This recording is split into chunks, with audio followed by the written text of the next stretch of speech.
The Human Cost of Scams, a new piece of research by Oxford Information Labs Research. The overarching narrative of this May 2026 research is that falling for a scam is no longer a localised issue of naivety. It is widespread crisis of what we call situational vulnerability. A staggering 89% of the public has been targeted by scams, but the data shatters the traditional stereotype of the vulnerable elderly victim. Instead, the research reveals that scams prey on our daily exhaustion, financial anxieties, and busy lives.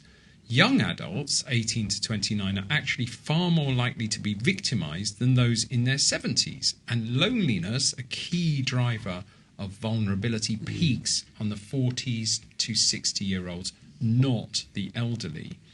Vulnerability isn't a permanent trait, it's a temporary state that scammers expertly exploit. So, the questions we've got here are essentially the sort of what we call the myth of the typical victim, the situational triggers, and also a broken reporting system. So I'm really interested in this. Emily, you commissioned this research, likely expecting to see some standard demographics of scams across, old people the most, young people who are tech savvy. When the data came back showing that 18 to 29-year-olds are nearly 3 times as likely to be victimised as people in their 70s, how did that fundamentally change your view of the protections that are being discussed? I'm excited to share that. Very nice. Nicely done. Do you like it? You got it in there. I got it in there. Can we have an American flag in an actual background? conversation? So we've talked about this on the podcast. The research team here at Oxford, Oxhill Research, has analysed roughly 30 million domain-based signals and found out loads of stuff that challenges those typical stereotypes. And what we did was asked Guy and Elephant Communications to do a survey of the UK population to kind of just test whether we're getting similar results. And what's remarkable is how much they support one another.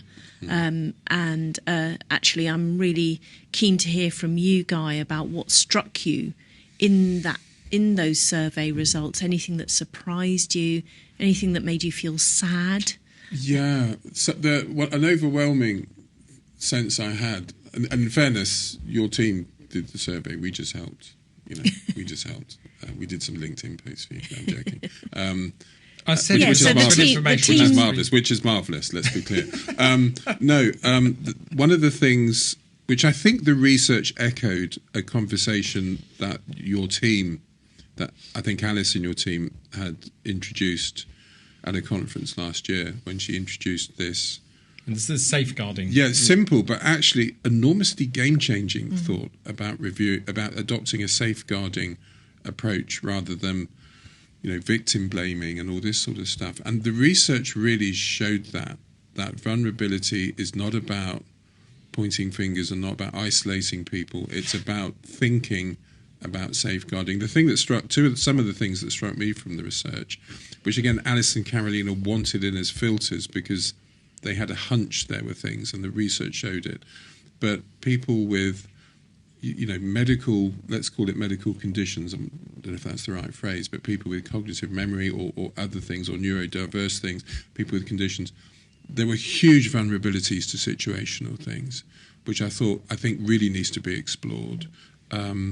It also, and we've got more research actually coming in today, breaking news, on this, which again, Alice and Carolina wanted to look.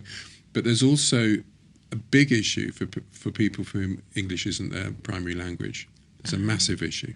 So, Emily... So this whole thing about, people don't understand the internet, more exposed and victims and whatever, but actually there's the thing that situational positions, but on the filter of things like health, on the things of language, there's also a thing on geography, extreme locations in the northeast, the southwest, Wales and Scotland are much more vulnerable to certain lures than people in London, although people in London and the southeast tend to fall for things which relate to them being busy because they're busy. So there's a lot of stuff going on which actually blows wide open stereotypes of understanding, which have maybe been barriers to understanding. So I think what Alice and Carolina are doing on this piece of work is the start of a brand new conversation. I'm going to come on to the situational triggers, because I think that's, rather than just sort of categorising people as old and young and that is the trigger.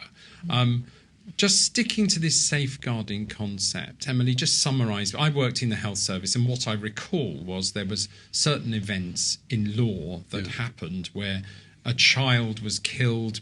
Everybody knew a little bit of the story, but nobody knew. Please finish that. Yeah, so this, I think the big landmark case was the tragic story of Victoria Colombier, who, when the pathologist examined her, said it was the worst example of child abuse she had ever seen, and noted more than 100 separate injuries to her body. And the many reports and soul searching that society went through after that revealed that fragments of information were locked away in different people. In fact, actually, the medical professionals had actually seen the most ambiguous signs, whereas people like taxi drivers had seen things like this child unconscious and dehydrated on the back of their cab. And had those people talked to one another, had there been some way of joining together those fragments of information, a very, very compelling picture would have emerged. And so one of the aspects of safeguarding that's really important is about acting on cues, sharing things when you are not certain. And I see in our conversations with stakeholders with the Global Signal Exchange every day, there is still such a worry about letting go of information that may not be perfect, worrying about liability, if you're saying something is so, rather than saying, I have a feeling about this, I have a suspicion about it. As soon as you've got 3 or 4 other signals that join that, you've got something that looks a lot more serious, and the converse is the same as well, but so the other aspect of, and that I'll leave it on this, is the other aspect of safeguarding is not expecting victims to advocate for themselves. Why would you expect a very small child to protect themselves? Yet we unconsciously talk about victims of scams like they were stupid, they didn't do this, and all of the training goes into don't do what you're going to do. And we say train your staff, don't train victims.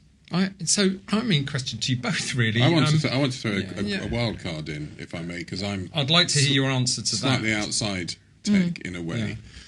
But the thing that is empowering from the research, and also it's probably not public record, but the work the research team are going to do running remedial sessions with stakeholder groups on how to anticipate, and I mean it's quite groundbreaking.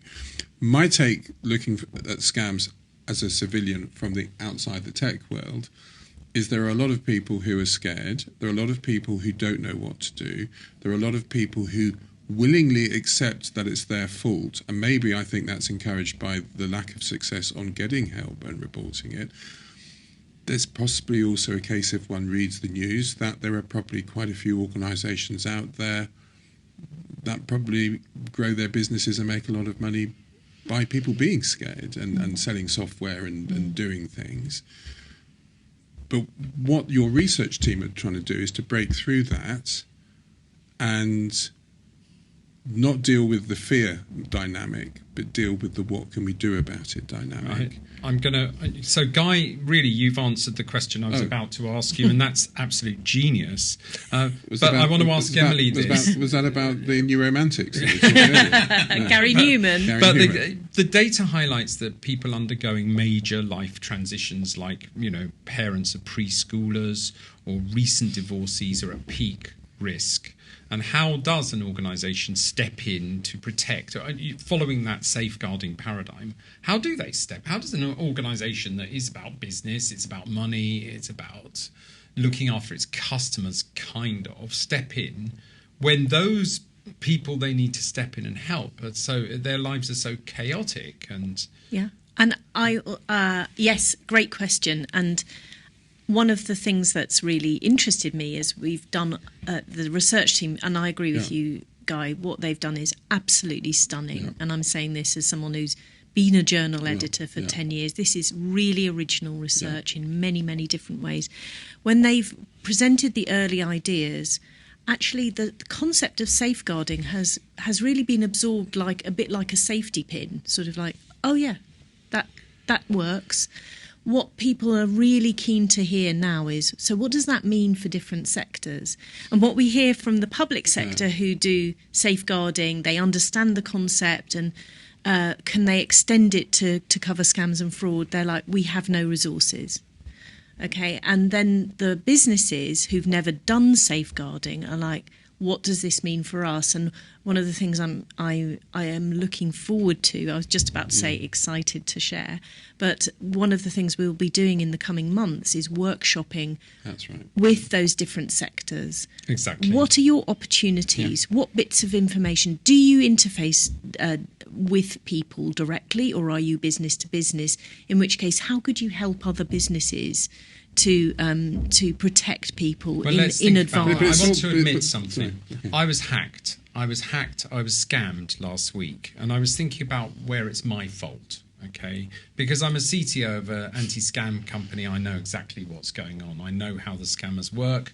I know how they use services out there, and I found that there was a booking for a train journey for myself and somebody else, paid for on my card. And I realised as I dug in that I've got the Trainline app. It's a dreadful app that I used several years ago, and it's just stayed on my phone. But it had a pre-authorised credit card, a debit card actually, on that app. And a scammer bought a database of hacked passwords. So somebody managed to get my email address combination together with my password through some other company somewhere else where I've used that password again and just tried it against various accounts that I may have had and hit the jackpot with one of them and managed to take £100 off me. Needless to say, the Trainline company themselves are adamant that they're not to blame, and I didn't even try and argue with them. The bank are clear that they are not to blame, but both of them could have done something to protect me and didn't do it. It's called two-factor authentication on payments. So